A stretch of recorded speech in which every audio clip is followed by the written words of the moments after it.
Well, I got some temporary screws into the chassis, wired the hooks up. I retired Rail Pro temporarily. I'll just set him over there for a little bit.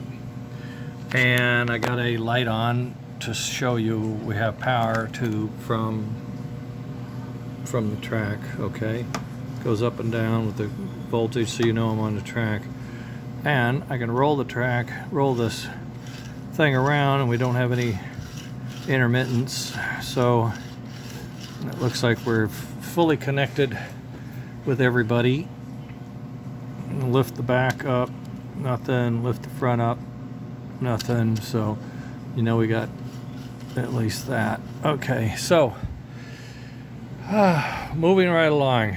I think now I'm going to try to stuff it with the electronics and see if I can get by with that. The other thing I have to deal with is the hookups and the drawbar and the knuckle coupler. I'm not quite. I might have to remove a wheel set here or there, but I'm going to have to deal with that as I go forward. Okay, this is beta rev 3, so it's been refined, but it's not final, but it's close. So we'll be reprinting all of this in carbon fiber black, and there'll be some refinements as we go forward. And the mounting, I'm experimenting with different kinds of mountings to see what works best. Okay, there we are. Later.